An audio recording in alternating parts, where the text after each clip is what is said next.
but there's always the option now. It's a little bit like Team Liquid with Vikings, right?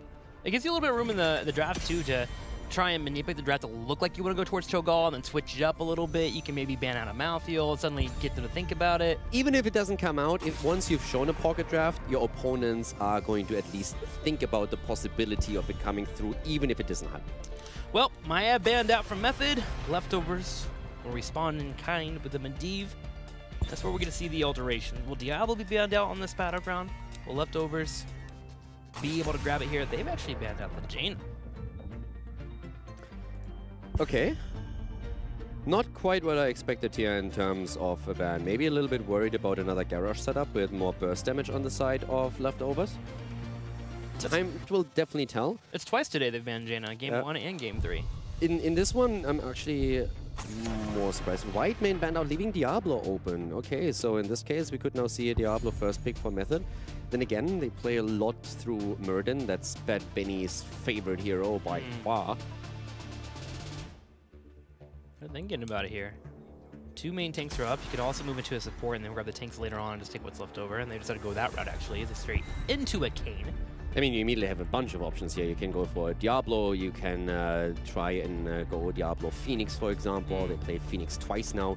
They have, of course, a synergy with Diablo available, but there's also a couple of different paths that they could use here. Urel has been a staple for them just recently, and there we go. Diablo and Urel over the Phoenix variation taken, so they would allow Phoenix to be banned out by Method if Method wants to deny that combo. But I really like the priority that they're giving over to Urel here at this point. This is actually pretty cool to see. I mean, it just gives you the ability to force the fights, and what Leftovers like to do. They like to play around Mopsio when he forces an engage, and having Urel there to be able to force that engage afterwards because of her low cooldowns on the Avenging Wrath allows for them to really dictate the pace of a team fight. Method answers back with Sergeant Hammer and Phoenix for the second and third pick. Okay, very heavy on the auto attacks here. Not banning Phoenix out, but picking him for themselves. So they neglect their front line for now, but Leftovers are in the position, what are you banning here? Do you ban Murden, then they go into Johanna? Do you ban Johanna, then they're very likely heading into Murden. So they decide in favor of banning out the hero that has more wave clear available to themselves. And Leftovers still need to find a way of dealing the damage to really threaten Hammer and Phoenix successfully. But also with them going into Diablo and Urel composition right at the start, this of course also removes any kind of potential Cho'Gall shenanigans as they've shown at the Western Clash in one of those important series that they played. But they definitely need heavy damage output and ideally a bit more CC against Method now. Do you pull out Tracer here? I feel like they'll be missing out on the wave clear. Nah, Tracer against this is suicide. Yeah, okay, they're going to pick Malfurion and Gul'dan. So at least they can equalize in terms of wave clear, and then of course they can fight around Phoenix and him stepping up and dropping down the Horrify. So they have options here, and they can of course follow up on Diablo too. I feel if you go Tracer into that setup, you are just suiciding your life. Yeah, I was just thinking about like, what combos they would go to. Yeah. But if we still look for a hero for DAB here, or do we? Because currently, I mean, they have shown a lot of ability to just like flex over certain heroes, so they could put DAB also in Gul'dan. But normally I would still expect him to be on an auto attacker here, even though we've seen him play quite a bit of Li Ming. But now the question is still what they add here. I was considering earlier if maybe Junkrat makes another appearance here on Tomb of the Spider Queen, but together with Gul'dan, I'm not 100% certain that's really what you go for. You have a lot of wave clear threat and a range poke, but I would have like, I mean, Reyna could be another hero. Jimmy! And all right, Jimmy, okay, I mean Nazeebo. Yeah, okay, Nazeebo being picked because Reyna was on my mind since I'm still thinking about Phoenix. Yeah. Names are hard today. Since heroes, all of them. I'm still thinking about DAB, so that's why an auto attacker came to mind immediately with Jimmy, but we have Nazeebo. And I actually like Nazeebo in this setup because this is something that we talked over with some of the Korean teams too, when Nazeebo at the Eastern Clash has now made an appearance again. Because one of the reasons why we saw Li Ming heading into Seekers on the last map and then also into Fireflies was because you have a very stationary target that you can continuously hit. Nazeebo, outside of the fact that he has a way easier time of stacking on Tomb of the Spider Queen, now has also more or less guaranteed spider shots against Sergeant Hammer. Yeah. So that's another cool tool where you can put additional pressure onto Hammer. So, nice setup, but it's a bit weird to me that we basically have a double mage taken. I mean, technically Nazeebo is a specialist, but still very heavy mage style, centering around cooldowns instead of auto attacks. Traditionally, you're mixing an auto attacker or 2 auto attackers, or an auto attacker and a mage, so that's not the case here. And he's also a solid answer for the bunker as well. When bunker comes out, you can actually drop a Nazebo wall on top of it and the Gargantuan. You destroy the bunker, and anyone that tries to stay inside gets caught inside. You fall up into the spiders and you can clear them up quickly. So Nazebo becoming an answer to the Sergeant Hammer meta. Will it be the final answer? Let's find out right now as we move into game number 3. Link finds himself onto the support here, where on Malfurion, Blakidney on Nazebo, Mopsio is playing Diablo, DAB on Gul'dan, and Podibos on Urel. On the right side, Ethereal on Blaze, Bad Bitty on Garrosh, Nick on Phoenix, ADRD to play Sergeant Hammer, and Curson bringing out the Deckard. When it comes to Nazebo, I'm actually still a bit curious to see if we are having any adjustments in terms of the build here, because we have seen a few variations now, especially when we're looking towards the Eastern Clash. The level 4 talent in particular. You have the Hex Crawlers, which is just you speccing even more into the Corpse Spiders, and it's more about your self-sustain if you go down that path. But what we've seen actually a lot is Big Voodoo taken on level 4, so that makes you just even tankier and gives you a bigger mana pool, especially towards that later stage of the game. I think the Big Voodoo is more worth it in competitive play. Hang on though, Nazebo in trouble as we have Garrosh step up and toss him. And that's one of the issues with Nazebo. He has no ability to escape once he gets caught. Sure, he gets Ice Block level 13, but if you get thrown, you're dead. Yeah, and that is a perfect situation here to showcase one of the downsides of Nazebo. Yeah. But it happens early on in the game, so it's still something where you can say, yeah, okay, let's just ignore that, didn't happen, nobody saw that. Well, back to the original point about Big Voodoo at level 4. Great for competitive play because you're going to have your teammates helping you stack up. But in HL, you might need the self-sustain just for yourself because you don't know if you're going to be able to work with your team. It also can be used with Ice Block. You drop it out, use the Ice Block, and you get healed up and can escape. Yeah, and so that's definitely one of the things that I personally would expect here, because I absolutely agree with your point here. I think it's great when you can make it into that late game. And they have also a lot of wave clear amongst these heroes, so it should make for a really cool game. The one thing that worries me a little bit is Method's control over the turning points through Sergeant Hammer and Deckard Cain with a space control. Yeah, they have so much control, being able to poke, get a Sapphire coming in here. No, we do have Mopsio controlling Bad Benny, though, getting some damage here in the middle. He does a really good job at making sure that Benny can't go for that backline. You could see that. Benny tries to get the stun against the backline and the flip, and then Mopsio is ready, so he's waiting for Garrosh to engage. Now, I will say, if you have a Nazebo on your team and you can get a Malfurion picking up Shandu's Clarity, that level 1, being able to have that cooldown recharge coming in faster, you just give him so much mana, he can drop his spiders. Yeah, it's absolutely amazing if you just kind of pop those out the entire time. The cooldown reduction is doing so much in these setups. Nice flank here by Thero, but again, Mopsio is ready, waiting for that engage. Leftovers today are all about the stacking. First we get the Azmodan, now we get the Nazebo. Right now in terms of stacks, we have Nazebo sitting at 28, trying to go for that full finish of 165, or sorry, 175 if I remember correctly, to finish off that quest for that level 20. I'm really liking that they are trying to experiment a bit more with the draft, because we talked about how they were in part 1 of Phase 2 a little bit in their own pocket when it came to heroes, but they're definitely broadening their horizon, and they take an influence from that Eastern Clash. Looking over to Urel, typical build coming in from them. Same thing here for Gul'dan. And Gul'dan's, his job here is just to wave clear. Get to level 10, get that Horrify. Absolutely, and also try and get those stacks for the Echoed Corruption early, so that once we have level 16 and the Ruinous Affliction, he can just chunk out that damage. What do you think about Nick, though? Moving straight into this build here. Mobile offense at level 1, and then going into, as well, the target acquired. Falling slows. Trying to go heavily for these auto attacks here once again, and I mean, they already have a huge chunk of heavy auto attacks through Sergeant Hammer. They can definitely start to punish Diablo whenever Mopsio shows. I think it's one of the reasons why Mopsio is waiting for the engage to happen on the other side, and is not as aggressive as we usually see him trying to create opportunities. I love that you said he's waiting for the engage, and then of course he just goes straight in top of Nick. Nick against the wall, tries to get a combo. Malfurion, however, all by himself. Link getting sieged down like crazy. Bad Bane trying to step up and help here as Ethereal gets knocked back. Nice attempt here also with the zombie wall, and this is actually something that I was still waiting for a bit, trying to set those zombie walls up maybe by a good stun from Diablo into a wall. Hasn't really happened so far. But then again, we have to also remember that Leftovers would love to reach that late game. They don't have to force it right now. Using that wall is such an interesting case against Sergeant Hammer because she has that knockback ability, so of course she can break that wall easily if you do lock it down to a target. So I think you're right. You want to make sure that you are able to follow it up from Diablo going in and forcing the fight. I mean, especially it's not only Diablo. You have Malfurion with the roots as well, right? Yeah. Get the full lockdown. Completely control them. Also sets you up for your Fire Stomp, which we have Diablo building into. 4 and 7 should be coming up soon too. Also with level 4, we have Big Voodoo taken for Nazeebo as we expected. So in the late game, Nazeebo is going to be an absolute force to be reckoned with. And that's something that Method has to be very cautious of. So they are probably going to try and snowball this early. Once they get an objective, they have great tools to siege with the Web Weavers and get max value out of them. I mean, that's a game plan against any Nazeebo. Try to beat him before he gets to level 20. He gets that power spike. Sure, it's been nerfed a couple times in the patches. It's been baked into his kit a little bit more. His level 16 is also a good power spike. But trying to open up the map as quickly as you can to not allow Nazeebo to get towards that 20 is a major goal anytime you're playing against him. Yeah, and with Nazeebo, if you're actually planning on using Nazeebo against Sergeant Hammer, that level 7 talent is really where a lot of the magic happens. Since if you hit the Corpse Spiders now against a single target, you spawn the extra 2. So that is threatening Hammer in particular.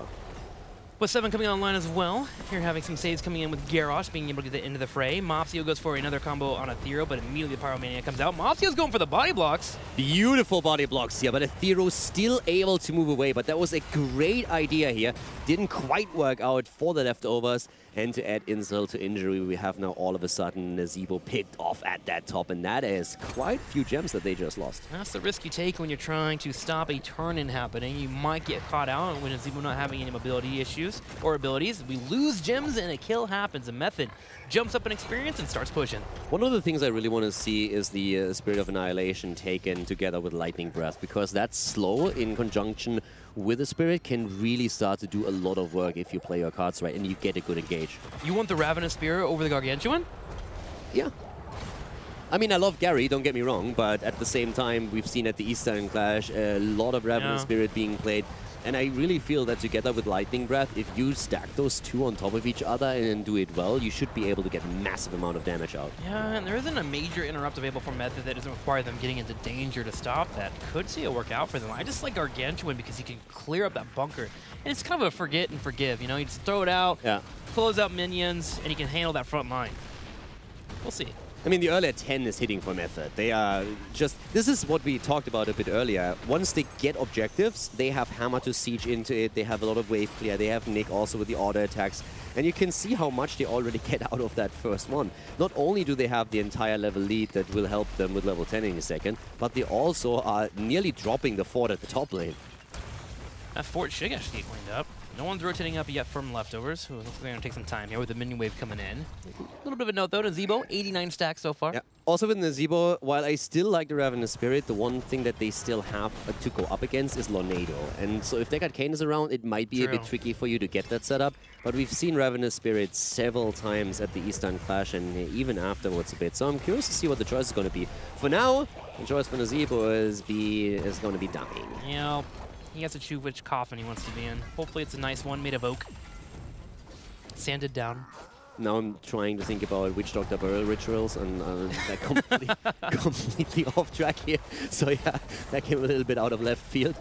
Also, Diablo is being attacked here as well, as everybody starts to collapse on him, and Aethero missing the jet propulsion. Mopsio able to sidestep that Lornado too, doesn't get locked down too much. Bad Vinny takes some stacks there. The corruption stacks coming in from Diablo is actually all finished. Oh, not Diablo. Gul'dan is all finished up as DAB has been able to land that E pretty often. And they go for Gary. Gary in play. Lornado just a little bit too threatening here. Great damage against ADRD again, but he's not the only one. All of a sudden, Aethero finds himself in trouble and in a zombie wall as well. The zombies are here, and they are having it out for Blaze. Diablo, I'm not stuck in here with you. You're stuck in here with me. But Blaze is able to retreat, does get away as he gets tossed in, but a Shadow Charge comes out instantly. Gary comes in, Lightning Breath comes through, and they're trying to go for the kill, but the bunker is already on the ground as the BFG is getting value. Aethero again threatened, but Bad Benny helping him out with Garrosh into the fray, throwing him out, but the Web Weavers are coming through. Now, how much can be done by the leftovers here with these Web Weavers? They already have their lanes pushed out in the middle and bottom side, but that top lane, with the fort being taken out, already has a wave to slow that push down. But that gives room for Nazeebo to keep on stacking up. I actually think at this point, DAB's progress on Echoed Corruption, I mean, he has it completed, is pretty respectable. Nazeebo is sitting at 100 stacks now. He's on half the stacks that he needs to complete his level 1 quest. There's definitely a huge threat looming on the horizon, like a Damocles sword over Method. One of the things that when you're playing with an Azebo, you kind of have to count down the levels here. 9 more levels, and it feels like you get an auto win with that 20 coming in there. Something you have to repeat to your team often. But at the same time, I really feel he already adds a lot of value here. Yeah. The problem that Blakitny has is that some of his rotations and the way that he moves on the map makes him very vulnerable to rotations, and that's why he died here several times. I mean, it's a brilliant pick against Sergeant Hammer. Sergeant Hammer comps typically can't force the issue as much as they would like. You're not Genji, you're not Tracer, you have to play around her, and that gives Azebo that time necessary to get towards that late game. That's why it's working out so well for them. Also, right now, 71 stacks on the level 1 for Blakitny's Nazebo. And he's, by the way, the only one that died on the leftover side. He got killed 3 times. All 3 kills for Method are against Nazebo. And a lot of it is because Blakitny just didn't play careful enough. And that was in the early stage of the game. If he just learned that lesson by now, then he should be in a position where he's adding more and more value for his team. It will be easier for him to stay alive with Iceball coming alive at level 13, but hang on, another fight here on the top side as a full engage happens on Ethereal. He gets locked down, put in a wall, and Gary dishes out the damage. Gary the Gigantian once again moving forward here and adding value, zoning even to help Bodyboss with that turn-in, the 7 gems secured. Gary is such a cool guy, man. He'll put out damage for you, he'll zone. You know, back in the days, Gary was really, really stupid. I mean, he was always attacking minions, he was walking to the wrong direction. But then Blizzard sent him to school and they gave him an education, so Gary became a lot smarter, and then he finally realized, you know what? These heroes are really annoying, and they are the biggest threat. I should attack them and not the minions. A full sponsorship to college. He went, he had lunch, he went to chemistry. Yeah, good times. Got a degree. Smart Gary is really powerful, and he shows that in these fights. Method trying to fight Gary right now, and by Gary I mean Azebo, and he doesn't have the Ice Spike yet. It's not 13. Blakitny takes the damage, he gets him with the BFG. Lornado pushing him, but the Tranquility tries to keep him alive. He completes the quest, though. So at least he gets the Spider quest. Silver linings. Mopsio doesn't really have a silver lining here because he gets hammered into the ground, and that's a double kill for Method as they relieve Diablo of his souls. He was already burdened by them quite a bit, so he's probably happy about that. And we see Nazebo fall too. 5 kills against 0, 1 level ahead for Method, and immediately the move towards the boss here. I'm not quite sure if they can really pull that one off. What a smart play from Method. That was the smallest of windows. I would say more of like a hole in the wall. They were able to find that smallest advantage where Ice Block was not available, jump on Azebo and get the pick, and that allows them to go for the full turn in. And now they'll be looking to take down more forts. And at this point, Iceblock is in, still a level lead for Method. The Web Weavers have to be dealt with by the leftovers, of course, but they are continuing the stacking process. 120 on the side of Nazebo. The late game is looking decent for Method. The question is simply, for leftovers. The question is simply, can Method stop them before it gets there? Can they take down these keeps? Method has their bottom wave cleared up completely, but what they do well is group up and decide to push on a lane. And they do it already, here in the middle. Big Taunt comes out, Mopsio low on health, and he'll be deleted.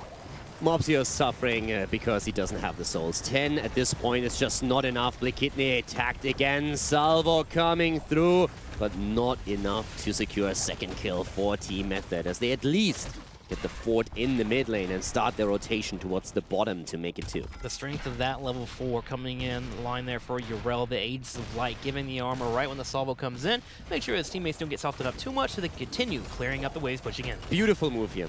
Destroying one of the turrets at the keep wall already, just as you know that your opponent is still having a hero dead, while Sergeant Hammer is already working on the fort itself. So a really smart move here by Method, just maximizing what they get out of that dominant position on the map that they achieved by eliminating 2 heroes in the last team fight. And they also know where the flank might be coming in. They put down some spider mines there on the top so they can commit fully toward this fort. Sure, you see your teammates on the map, or your opponents on the map already, but it's good to make sure you have every bush nice and set up. 16 connects here for Method as they take a massive lead over the leftovers. And leftovers still turn in. Blue Web Weavers are coming through. Oftentimes you can make an argument for maybe holding an objective because you're trying to get on the same talent tier first, but leftovers are so far behind that that wasn't really an option for them. I mean, they're just trying to stay in the game right now. They know 6 more levels and we have a chance to win here. Looking for that level 20, waiting for that 16 when those spiders be able to be a little bit more plentiful with the more health that you have available to you. I mean, even level 16 is already a huge step for them, right? Yeah. So if they can take down a few structures and get experience through destroying them, them, that would be great. And they have the tools. I mean, DAB alone has a great setup here with Echoed Corruption. If he gets the Ruinous Affliction, that's a huge damage output against ADRD in particular. They're going to have a hard time moving in. ADRD has to play safe behind the fort, but the fort gets cleared up thanks to the Web Weavers and the Corruptions coming out. Top lane being cleared up by Phoenix, but there is still a Web Weaver in the bottom, and it's mildly healthy. They can look towards pushing in this keep wall. Shouldn't be able to get the fort if Method rotates fast enough. It's all about the rotations here right now. And the mid fort taking that down, I mean, just look at the experience. Already nearly closed the gap with the talents. 16 about to hit. That Spider build constantly coming online. Euro will also to be hopping around, but the big one, Gul'dan. Yeah, and Kidney is going to have that quest ready on his Zebo once he hits 20, if it comes to that. 150 stacks as is. Yeah, this is actually a really good spot. Typically when you're around level 16, if you're around 150 to 170, you can commit fully to focusing on the idea of finishing that quest. Yeah, so for the time being, Leftovers, they have the 16. And that's all that they really wanted to do right now. So the turn-in on the side of Method, they can't really prevent it, but they don't have enough gems yet. And Leftovers are actually making a very cheeky rotation towards the top and trying to get the boss here. Method sniffed it out, though. Method sniffs it out, and that means they're going to rotate over. Leftovers didn't do enough damage to fully commit to the idea. But now with them being on 16, they can fight, and Mopsio's looking for it. I like how DAB is really checking the sides here, making sure that Benny can't get that engage with a flank against them. Also now on 16, Soul Harvest taken from Nazebo. We've seen that talent heavily focused on 16 in the Korean meta. Oh yeah, looking to increase the health and spell power by 7% for each enemy here. Of course, up to a maximum of 35%, so looking a little bit more tanky, a little bit more damage coming in there with the Soul Harvest.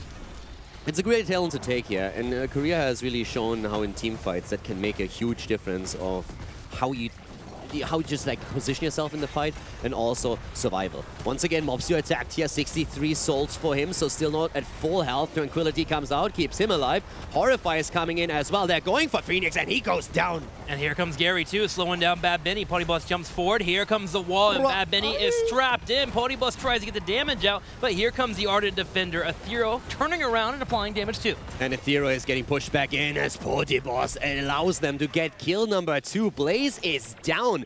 Great and fantastic setup here by Leftovers. They get 2 kills, the first 2 kills for them in the game, and they immediately set their eyes onto the boss. And Black Kidney just focuses on finishing up that quest. You know, 3 more levels at 20 popping in, currently at 165. He'll be able to get more as they push with his boss. Ruinous Affliction together with the Echoed Corruption, fantastic against Sergeant Hammer, having the Zebo in this setup. Leftovers definitely starting now, as expected, to ramp up towards the later stages of the game. Looking at the damage right now, Sergeant Hammer sitting at 49k, so Nick putting out, or ADRD putting out the damage where he needs to, DAB at 47k, but Kidney only at 24, but that is going to ramp up heavily as we get more team fights. Yeah, it definitely will. His biggest problem is still that he's not really as safe. I feel you can really tell that he's not as trained with Nazebo and the positioning on the hero as he is with other heroes, simply because he was oftentimes the victim of method rotation. So once he plays a little bit safer with that setup, it's going to be better for them in the future to maybe get even more out of the hero. Leftovers would love to have this keep, gives him a nice shot of experience. Knockdown as Bad Benny tries to move, low on health. The spiders keep biting, Gargantuan going forward. Gary chasing, here's a Horrify, and there's a kill. DAB with a Horrify and the kill. Yeah, it was fantastic. Getting Garrosh there, the stun of the boss, putting him in a really weird spot. Boss now low, but he's still surviving. Oh my god. The BFG nearly taking him out. But the keep is eliminated. And look at ADRD. He's getting chunked by DAB. DAB, I mean, we talk a lot about Nazebo, but DAB is turning on the God mode with his Gul'dan in basically every single fight. I mean, you have 2 heroes on your team that says, if you want to stand still, I will punish you. Nazebo and Gul'dan coming in here has made it very difficult for ADRD to not be in a spot where he gets destroyed. Luckily, he has Arcane to back him up, but the corruption stacks are really showing true here in the late game. 16 gems on Black Kidney. If he turns in, that's a wave.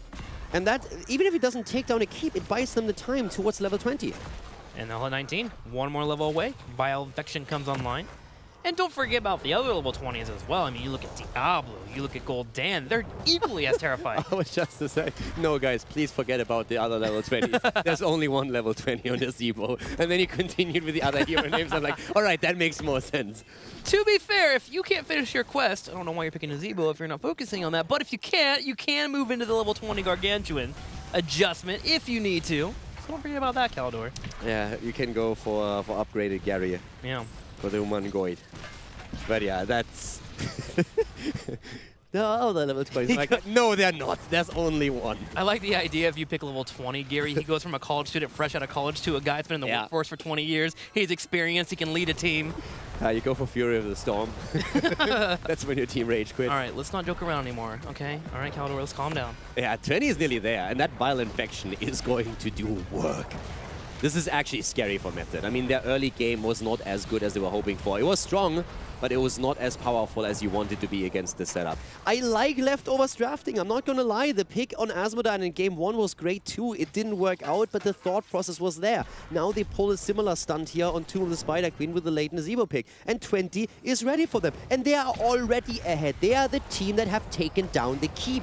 Vile Infection, Hellstorm coming online. Gul'dan has yet to move into his level 20. Doesn't need to quite yet. No pressure coming his way.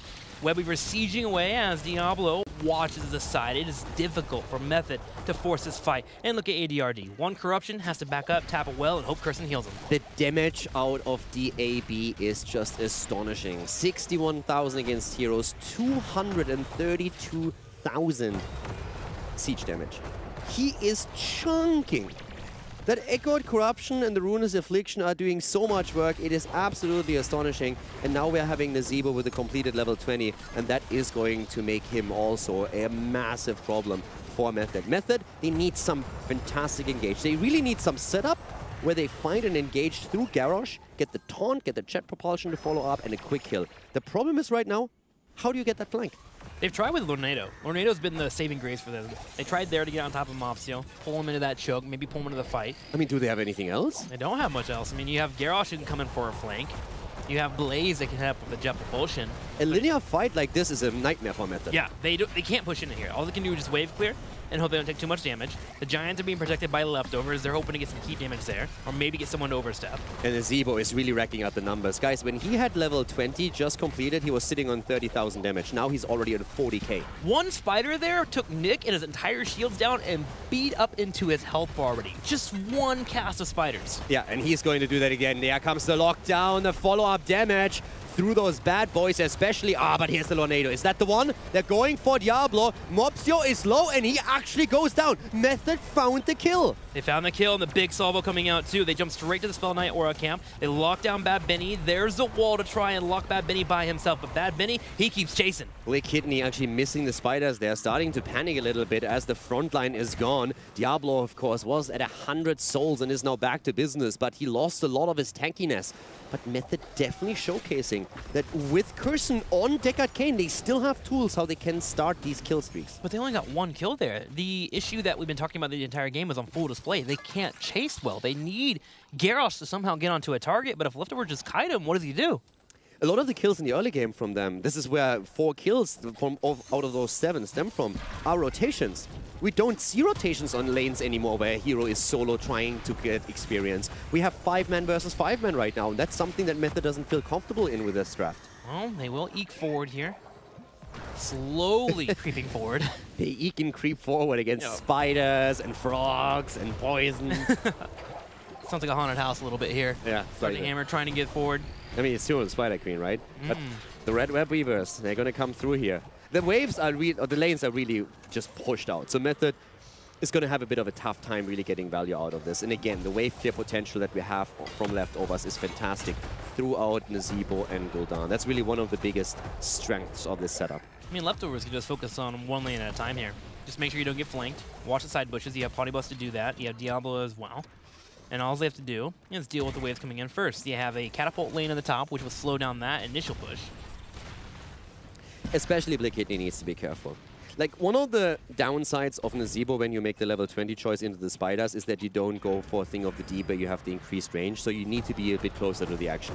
That brings you into Garrosh range. So there are tools to deal with that, but he still needs to be careful. He can't just simply move forward and drop spiders the entire time, because if he gets killed, they are in trouble. So they're playing it very safe, and he's waiting for engagements to happen through Urel, Mopsio, or someone else. He needs to be careful, but he also has a little room for error thanks to that level 4 coming online. With 230 stacks being picked up, he's starting to be a bit of a tanky character here. Yeah. But again, you want to be careful. Webweavers get cleared up.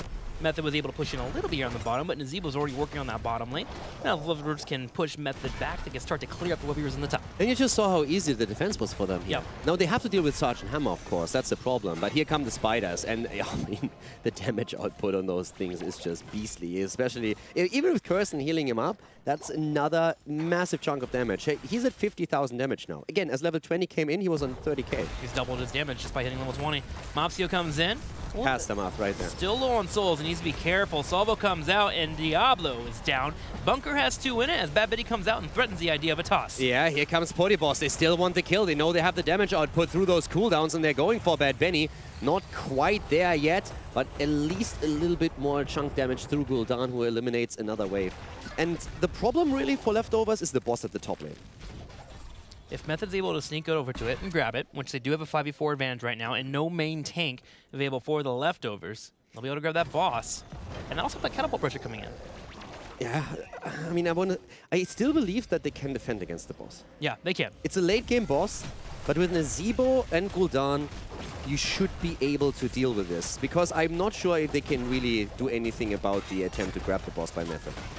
Leftovers should never feel like they have tension in PvE right now. Their PvE is completely fine. Yeah. They need to make sure that they never lose out too much in a number advantage fight. I really like that they also set this up at the bot lane instead. Yeah. So they're just moving to the bot lane, accepting, guys, we can't do anything about boss. If they want boss, they get it. But we can take the siege giant, come at the bot lane, and we have Gul'dan pushing the wave out. So Method is either having to accept that they are going to lose a bottom keep, or at least a lot of damage, or a lot of hit points on it, or they are having to send someone back and deal with this. Method needs to make a decision now. Do you just want to fully commit in the top lane with a boss after 25 minutes with a waver behind it, or do you want to keep dragging out this game? And it feels like they're starting to run out of options. Yeah, I think they are trying to commit here. They also had a turn-in available, so that adds a turn-in and the web weavers and the boss, and we have also the web weaver at the bot lane eliminating the siege giant, so that actually alleviates a lot of the pressure. I didn't even realize that they had enough gems at that point in time. But here comes the attempt by Leftovers to take down the boss here. Blake Kidney is throwing everything at it that he has, and DAB, of course, also chunking against Hammer in that backline. They go in, the taunt is there, but he's already low, and everybody going deep into the backline. The Horrify is ready, and down goes Deckard. Kane, the bunker is in play, but once again, the Hellfire being used here by Diablo, as we are seeing the Leftovers setting up for the defense. The keep is down, but the web weavers are nearly eliminated, and they have a 5 versus 4 here against Method. They still have a healthy boss they have to deal with, though, and it's on the core, and Sergeant Hammer's going to back it up. Now, there is no Deckard Kane, but he did pick up the potions that rejuvenate, so they can back up and play around that if they need to. Yeah, and that boss is just getting chunked. Once that you have the boss isolated from everything else, you can simply throw the spiders on it, and that thing is going to be down. This is an insane game here again, and guys, I want to highlight one particular stat. We have Gul'dan. We talked about waves here. Yeah. Gul'dan is sitting at 330,000 damage against minions and mercenaries. That's lava wave numbers. That's how big of a number that is. Just to give you a little bit of a reference here, the second highest number in the game is on Phoenix, who's sitting at 23,000, roughly the same that Blaze has. So that's more than 100,000 difference between Gul'dan's wave clear and anyone else in this game. It's absolutely astonishing how much of an impact DAB had with his Gul'dan. Not only didn't he not die once, but he's the one who is just doing so much work for his team in any aspect. The numbers will start to climb too with the weapon push coming in. Method trying to force a fight, but the Hellstorm and the Horrify is big. Curson jumps into the bunker, but he's going to be by himself. Link gets taunted here on the left while Curson steps up for the auto attacks, trying to heal himself, but he's all by his lonesome. Down he goes. Deckard Kane eliminated, and they want more. Here comes the Vile Infection. They're going in deep. Again, we're having Gul'dan just looking for the kills, but Nick gets the 4-man salvo and a lot of damage out. But it is time for the Web Reavers, and this is where Leftovers have their eyes set on keep number 2. Method, do you have enough for defense here? With no Kane being nearby, there's no healing available. They can't afford to take too much poke. No can do. No can do. Leftovers keep over the push. It's going to be a keep in the middle. Second one will be going down. Catapult pressure. But Leftovers, they want more. They still have a Web Weaver moving towards the core. They're looking for the game now. The series is tied, but they want the lead. They go for Bad Benny. Garrosh in trouble, but so is Nazeebo. Nazeebo is down. Bad Benny trying to keep himself alive, but Garrosh is so close, and he gets eliminated just on the last moment. Portibos also low, but gets healed up by Linked as Ethereal is trying to engage again. The keep in the middle is down, the keep at the bottom is also falling. It is a 4 versus 3 at this point, as Method is pressured from every single lane. Method, the cockroaches, they know how to stay in a game. They may lose all of their keeps, they may have catapult pressure, but they are still here. Deckercade spawns and Leftovers have to back up and play the slow game until Nazeebo comes back. When Leftovers the cockroaches with a spirit animal, are you shifting it around? Someone's a cockroach, that's for sure. They don't die. Oh, 4 versus 4 on the map now. Nazeebo is going to be back, and we are sitting at a point where we have Sergeant Hammer with 115,000 damage. We are nearly 30 minutes into this game with a Gul'dan and Nazeebo setup, and Method, after a strong early mid game, as you would have expected against Nazeebo, are now looking at a map where they do not have a single structure left except for their core. We are back to a 5v5 in the late game. And the good news for the Leftovers, Diablo has finished his soul stacks once again, so he's back to being tanky here, allowing for him to force the fights where he needs to be. Method has all 5 back up once again. And they did show that they have a solid defense, but now you're getting to a point where you don't have any layers of defense. Your first wave of forts are down. Your keeps are down as well. All you have left is the core. And if you're playing around that and Gul'dan's throwing out corruption, you could fall victim. Yeah, Nazeebo is currently sitting at 264 stacks on his quest, so that also means, of course, that his hit point is continuously increasing here as well. So right now, we're still waiting for that massive engage to happen again, but time is working in Leftovers' favor. Leftovers are definitely squeezing the life out of Method right now. Keeping all lanes pushed, playing around the catapults. Method is bouncing between lanes, but meanwhile, we're going to have both teams setting up for those gems. And right now, Method is in the lead when it comes to gems. 43 out of the 70 they need for a turn-in. They go again. Oh my god, look for Benny here. Benny is getting chunked by DAB on his Gul'dan and Nazeebo, and he's just down. A perfect setup. The trap is true. Portibos in that backline with the undefended. Horrify, and DAB again going in. He gets the kill. Down they go. Deckard is dead. Urel falls, but Blaze is also down. Gul'dan, though, eliminated as we have a bloodbath in the mid lane. A 3-for-2 trade, but a healer still stands for the Leftovers. They can go for the idea of a boss, and they do it immediately here. Black Kidney steps up and clears those spiders in. And Method, if they try to defend here, it means that the catapults at the bot lane are having a free shot at the core, and we're talking 31 minutes in the game. Those catapults are insanely strong. It's about priorities right now, and the priority is you can't give away a 31-minute boss. They have to go in and try and force something. ADRD steps up, Mopsio goes for a combo. Black Kidney is low on health, but they do get them to pull off the boss. And they can just move onto the boss again if they want, because there's 2 lanes pushing in. Method has to do something. Catapults are homing in, and you need to defend this, so they have to give the boss up. This is a checkmate position. Yes, it is. That boss is going to just walk across the map and take out the core. Look at these catapults by themselves, already deleting the shields available, going straight into the health bar. It's down to 69%. Nick will be able to clear up the top lane, but that boss is down to half health, and Leftovers will use this to be the ace in their move to end the game. Gary is here and helping out, so they are practically 4-manning the boss. The Tornado here actually putting Mopsio on a spot where he nearly falls. And here comes Garrosh. This is actually not set yet. Is Garrosh! Oh, it's so close, but he doesn't get it. He finds Malfurion, though. Can they take him out? BFG comes out and focus down Link. Link with the Tranquility is staying alive. Mopsio comes in for the combo, too. Link is dancing. He's trying to stay here. Nick comes in with a salvo. So at least they kill Malfurion, but the boss, it keeps moving. And Portibos takes down Sergeant Hammer. And that was important, because if all 5 of Method survive, they can try to core race. They won't be able to defeat the boss and save it, but they can maybe core race. And now not even that is an option anymore. Catapults are zoning in. Nazeebo is on the core as well. We are 32 minutes into this game as the Leftovers are about to take the lead in the series. That they are 10%, 5%, 0. Leftovers go up in the series 2-1, and they do it in fashion with a Nazeebo. What a beautiful series here today. 3 games, and all 3 of them were amazing. An Asmodan pick against an Avatar composition in game number 1, and now we've seen Nazeebo, and just look at these numbers. Absolutely insane. And in particular, we have to highlight DAB here. Great play again. Yep, DAB finishing that corruption stack on level 1 in the early game. Make sure to keep up with the wave clear too. Also leaving some situations where he can land those Horrifies on Deckard Cain. Deckard Cain got picked 3 times in this map just because of the Horrify pulling him into the team fight. And that damage over time through Nazeebo and Gul'dan did so much work there.